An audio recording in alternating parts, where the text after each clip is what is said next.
लगाना, इतनी मोहरें लगाना कि दिन दुगनी रात चुगनी तरक्की करे फैसलाबाद भी और पाकिस्तान।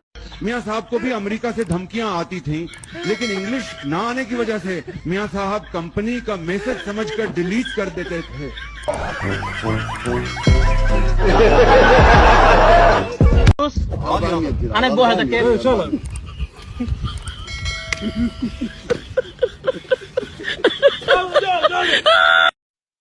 मैं आया हूं तो आप समझेंगे शायद ये मांगने आया है। मैं मांगने नहीं आया, लेकिन मजबूरी है हमारा। जिस तरह माजी